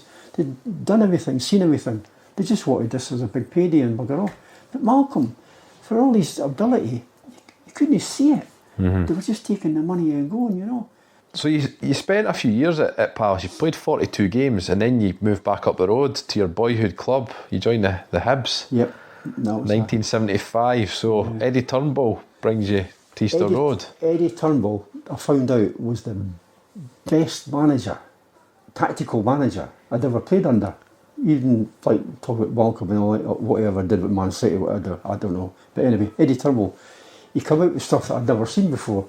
And one of the things was something called functional practices. I'd never heard of it before. I think it was John Brownlee had said to me, "You ever heard of functional practices? Going out to train on the pitch this day." And I went, "No, I don't know that." He said, "You should find out." So the first team go on the pitch, and against minimum opposition, like 4 people and keeper. So we play, but we play walking. And then we go, and then we're running, and all the time he's introducing opposition. Until eventually, to cut a long story short, this was functional practices, we finish up with a full game, right? And the whole game was pass and move, pass and move, pass and move. Now, as I got older, I understood that the game is played off the ball and movement. Somebody would pass the ball and no move. His whole game was pass and move. You must be on the move the whole time. No standing. Nobody standing. You pass the ball as a defender, still move. Still move. Move, move, move, move, move, move. All movement. This was his thing. Move. Functional practices used to last 3 hours. Wow. Till everybody was moving when they passed the ball. Honestly, and you forget for a minute. You pass it, and just for a second you'd no move, and you'd move. Now you were available for somebody who got the ball, or somebody else. You'd encourage somebody else to move. That was a great Hibs team. Honestly, it was a terrific Hibs. Who was that Hibs at that point? There was Shadler left back, Brownlee was right back. There was me and John Blackley. John Blackley. He was like a sweeper with Stanton. And then I came, so I became the centre back, and Stanton would play next to me, or Blackley was playing next to me, or one of them would move in midfield, but I'd be the centre back. Joe Harper was up front. Arthur Duncan was outside left, but then he got transferred soon after that. Lee Alec Edwards, I think, was on the right wing. Yep. Alan McLeod, number 10. So that was the team. But then when you saw them, when I would stand back and see the stuff happening, I could see what he was talking about. Yeah. So it was all fluent. Everybody was on the move, eh? Even if you didn't have the ball, you were on the move. Nobody was standing. Yeah. On the move. So there was always somebody available to pass to, or to. Quite forward thinking, probably. Quite forward thinking. Yeah. He was great. I'd not seen it before. And like Malcolm Allison was supposed to be one of the top managers. I'd not seen something like that from him. Maybe average players, if you like. Players that play his way, that made them look. Because they were fluent. Yeah. Nobody was standing around. Yeah. So this would come off after 3 hours and I'm like, in the bath. Knackered. And I didn't touch the ball as much as a lot of the others because I was a centre back. Yeah. So I had minimum touches. Yeah. Because of where I played. So I was encouraged what I was saying earlier on about hitting the space. Brownlee and Shadler. Joe Harper, Alan McLeod. Yeah. They were just talented footballers and you got them all playing at their best. Obviously, growing up a Hibs supporter, what was it like finally signing for the club you supported? Oh, it was just an incredible feeling to say that I'd got a career, a whole career, and I finished up at my first love. It's quite ironic, eh? I know. When you think about Brilliant. it. The team I watched when I was just 9, 10 and 11 and that, and on the terrace and all your pals, all your school pals. Did you often think that when you were playing for Hibs? Thinking back, saying, I used to stand over there when I was a wee boy. Well, I used to tell people I did that. Yeah, I was a Hibby. If I went to a function of some sort or went to a supporters meeting or something like that, and in here, I'm a Hibby. Yeah. They loved that, didn't they? Of course, aye. You know, because it was my team, wasn't it? When you're a boy, and you always remember your team when you're a boy. Yeah. Don't you? That was great. Aye, good times. So you played 49 games for Hibs. You were only there a year, really. Yeah. And then you go to East Fife and then Nuneaton. You go back down to the Midlands to Nuneaton. It was just, I knew about Nuneaton because it was close to Coventry. Yeah. And I knew the chairman through a social thing, another Irishman. And it was just a nice wee move for me to get into maybe the starting management or something, coaching and stuff like that. So that was quite good. Yeah. I enjoyed it there. So you had a wee stint at East Fife in management, didn't you, first? Yeah, I did a bit of that. Aye. That was quite good. So I left here and went down to the biggest story of the lot after Nuneaton. Oxford United. Of course. Mr. Maxwell. Well, Maxwell ran the club, didn't he? He was the owner. Mikey. What an experience. What an experience. I went down there as assistant manager to a coach that had been at Coventry when I was there, and he got me he got to come down and be his assistant, and in the end he got the sack, and I took over as manager. Yeah. And I had to deal with Bob. And you went back to Coventry in the FA Cup, didn't you? We did. As Oxford manager. That's right, yeah. What was that like? Oh, well, I got treated really well. I mean, everybody was cheering for me, and all the supporters that were cheering my name and all stuff like that, but I knew I was going to get thrashed. We had a poor team, but if I'd been successful in management, you could look back and say, well, it was an interesting time, and it shows you how to deal with these egotists. Yeah. If you were to move into bigger clubs in a way, But it's changed now, with the boards are all different now, aren't they? Yeah. There's no just one man runs the show, is there? No. So around about that time, obviously you had aspirations to be in management. Was there any opportunities after Oxford to stay in the game? Because you seemed to go out the game after that. There wasn't. I used to always. I would apply for jobs, and a lot of them I didn't even get. I applied and didn't get a reply or anything.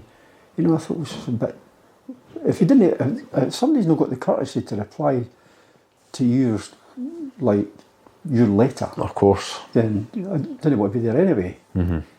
So, and I applied for quite a few jobs, all in the lower divisions. I knew where I should start.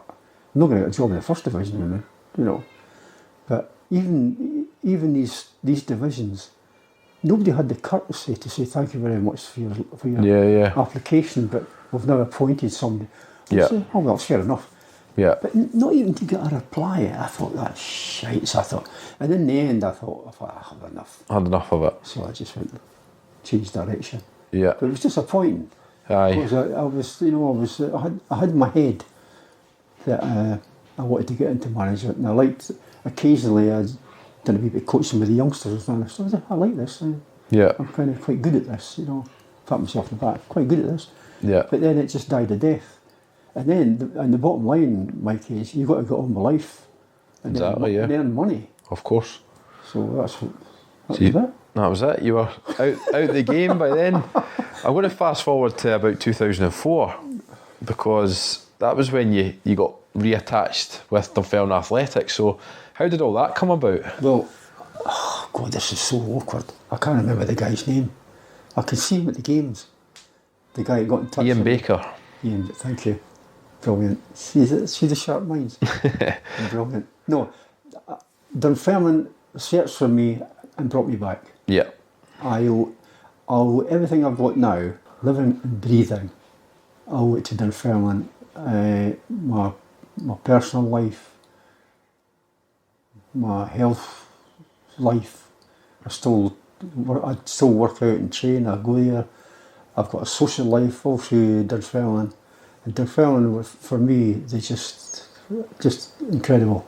I'm so grateful to them because they brought me back. I got inducted into the Hall of Fame, and I met my partner now, Jane, at this particular dinner, and that was 18 years ago. Yeah, probably was about that, yeah. So that's been good. So I came back into Fife, which I've always loved. I always got on with the people and everything. So yeah. My kind of people kind of thing. In your face if I didn't agree with you. It's true though. It is true. It is so true. If I didn't agree with you, they tell you, right? So I like that. And I like when they can be straightforward and sometimes blunt, but sometimes blunt works. Yeah. But the friendliest people. So that's why I wouldn't stay here. If it wasn't any good, I'd go to London. I mean, I actually loved London. Yeah. The time at Crystal Palace, I loved London. Yeah. It's the most wonderful city. London and Edinburgh take a lot of beating for wonderful cities. Mm-hmm. But I'm with Jane and myself, and she, the other bonus as well, she was a Dunfermline supporter. Yeah. So it wasn't too difficult, was it? Yeah. So it just worked out really well. I got on with everybody. Mm-hmm. You can go different places and you didn't get on with people, you didn't gel. But I came back up here, and it helped probably that I did play up here, and I still get old boys when I go to see a game. The old boys my age and that coming up and go, "Oh, I remember that game. Yeah. So there's history there that's nice. Yeah. You can share a particular game. Remember that game at such and such, and sometimes I go, "Oh yeah," but I can't remember. but they actually approach you knowing that they can talk the game with me, and I'll do my best to communicate with them and all that stuff. So I was given a different life when I moved up here, and it turned out to be an awfully good life. Yeah. So it's worked out well, isn't it? What was it like when you first come back, and obviously the fans remembered you, and like you're saying, I wanted to talk to you about you're my dad's favourite player, or you were my favourite player, and I remember this, and all the time. Because you've been out the loop for so long. Yeah, but it never fails to amaze me that people still come up to me. Oh, yeah, and they shout at me across the street. Oh, everyone, I'll turn. There's an old fella like myself. All right, I was at that game. And if they come across and start speaking to me, and they'll go, see, the best game for me was, everybody's got their own best game. And they want to tell you about it, and I always share. And it's brilliant. They stop me in the street, the old boys, and we talk about this particular game. Remember that game in Europe? Oh, remember that. And I'm quite happy to sit there, and stand there and talk and share the memory, because I'm the same age as them. And I've got the same memories. It's absolutely brilliant, honestly. And I'm easy to get on with, I'll say that. And that's why I settled so well in Fife. I like it. I like it here. I'm not challenged in any way. It's a happy place for me. Yeah. For me, it might not be a happy place for a lot of folk. Yeah. And if it went in print, and I'm saying it's a happy place for me, but somebody might read it, well, it's no fucking happy place for me, because the money's tight and there's a lot of issues, isn't there? Of course. But I'm fortunate. I've got a good partner. I've got a nice home. I've got good friends. I've got a good social life. Yeah. Everything's good. Brilliant. But for some people, it's no good, Mikey. And of course. And you shouldn't. I'm very wary of no saying these things to somebody that's struggling. Yeah, of course. And what are you doing nowadays, Roy? So you're back up, obviously you stay in Dunfermline, you're at the games, home and away when you can. Oh, I love it. I love going to the games and meeting the guys outside the ground before the game, and going to Legends I love going into Legends for a pint before the game and meeting up the guys who I had a pint with so many years ago. Christ, how long ago was it? 30 years? No, 20. About 20 years now you've been back. Somebody will come up and tap me on the shoulder and say, "It's me, you having a drink?" I love that. Yeah. It's yourself. Brilliant. It's just good. For me, I'm lucky. It's just a good place to be for me. Yeah. Especially at my age now. I'm kind of getting there, eh? So it's nice to be reminded of the good old days. Yeah. And tell us what you're doing during the week to keep you busy and keep you... Oh, I'm a delivery driver. Brilliant. Tell the listeners what you do during the week. I work for my partner's brother, who runs the family fish shop. I'm not sure if that's the way to describe it, but he's a fishmonger. Yeah. So he's got a fish shop. And I do the deliveries. I'm a delivery boy that I keep telling all the elderly ladies that I deliver fish to. Brilliant, mate. If I was to take every cup of tea I'm offered when I'm out working, he's cut me down now. I work Wednesday, Thursday, Friday, get it right, Roy. Thursday, Friday and Saturday I work. He's cut it down. And these are the 3 busiest days. So I drive round Fife in my white van. So I'm a white van man. Yeah. And I deliver fish. I don't sell it. I go in the morning early. Douglas has been to the market down in Leith, bought the fish, comes back, prepares it, puts most of it in the shop to sell, and I go out and I deliver fish up and down the Fife coast. Amazing. And I absolutely love it. You do love it. That's the main thing. I absolutely love it. I think, I'm not religious, but if I believed in God, God's been good to me. So I'm now driving my van round, delivering fish in Fife. So I'm a Fifer. Good man, good man. Just before we finish, Roy, we always do a top 5, and it applies to your time at Dunfermline only. So the most memorable game you played in, if you could pick one game. One game. It's got to be the cup final, isn't it? Mm-hmm. I would say the cup final. And the actual, well, apart from winning the cup, and that's the obvious joy to win the Scottish Cup, was the joy of the people. To see the people and mix with the people. And it might sound a bit soft and everything, But just to look at the people being happy, particularly at the moment, there's a lot of rubbish stuff going around. And there was one corner of the ground that they used to all chant my name and everything, and that never leaves you when people recognise what your contribution is to the club, and they're actually shouting and they're singing, and they're actually singing songs and incorporate your name into the song. It could be a popular pop song or whatever, but they use your name as part of it. There's no greater joy in it than being recognised. Brilliant, of course. Who was your best mate at the club during your time? Cool, that's a difficult one, because they were just a brilliant set of boys. I've got to say, really great. Willie Callaghan and Bert Payton, probably, they were 1 and 2 or whatever way you want to put it. Willie Callaghan and Bert Payton, you know, they were fabulous. Brilliant. It's great to see them two still going to the games regular as well. And fabulous guys, fabulous men. Yeah, you know, agreed. Great principles. Unfortunately, Bert's not been too well, but he seems to be getting over it now, and Willie's got a memory problem, so he's working hard at that. So, such is life, eh? Yeah. The best player you played against? I've been name dropping if I said Pele, but there's just at your time at Dunfermline, remember? Just at your time at Dunfermline. All right, Dunfermline. Yeah, best player. Be somebody who was a nuisance, eh? Jimmy Johnson, maybe. Jimmy was a handful, aye. I've got a nice painting in my house, me confronting Jimmy on the byline. He's about to cross and I'm about to block it. I would go for Jimmy, you're right.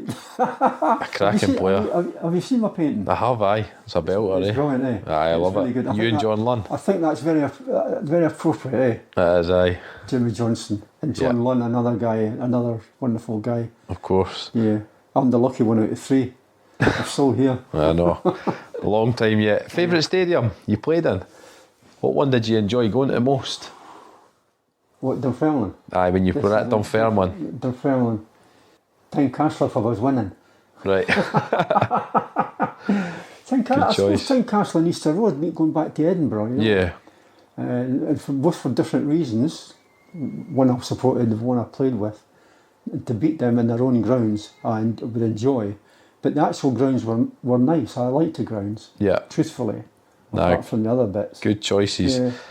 And the one favourite memory from your time when you played for Dunfermline? That one special moment that you always think back on? Standing on the balcony that I pass every day when I've got the Scottish Cup in my hand. I thought you were going to answer that. It's got to be that. Aye, amazing. You think about it, it's difficult not to look up and think, stood up there once for the Scottish. It is, it's virtually impossible. Mm-hmm. Well, it's never happened since, Roy. Not to bounce into your eye. Well, just but for yourself. It's impossible for it not to bounce in your mind, because you just look at it. And that's what it is, eh? Yeah. That's what it means to you. And I've got to finish off and say this to you, whatever you use it. But the club in years gone by have been so good to me. And it's good. And I'm now obviously, and I'm a member of the Former Players Association, which I didn't mention that earlier on. And I meet up with old players being the operative word. So it's good. The club's been good for me. It's nice, and it's nice. Just nice memories, isn't it? Yeah. So it's good. And the travelling was incredible. We boys for Fife travelling all over America and places. I know. It's brilliant. The halcyon days, as they called it. Absolutely brilliant. Very fortunate. Long way from being an apprentice welder. Just a little bit. Well, Roy, that's been amazing. So thanks really very much for the chat. You know how much I enjoy your company. It's good, man. It's likewise. Yeah, you're a good man. Good family man. I like your bar. Thank you. A raw bar. As always, thanks for listening. Remember to subscribe to this podcast, which is available on all popular platforms such as Apple iTunes, Spotify, Amazon and Google Podcasts. This podcast was produced by Jan Motkiewicz and music supplied by Stuart Dusty Miller. Finally, we would like to wish all of our listeners a very Merry Christmas and Happy New Year. We look forward to 2023, where more former pars will talk to us about their time spent wearing the black and white stripes. Thank you.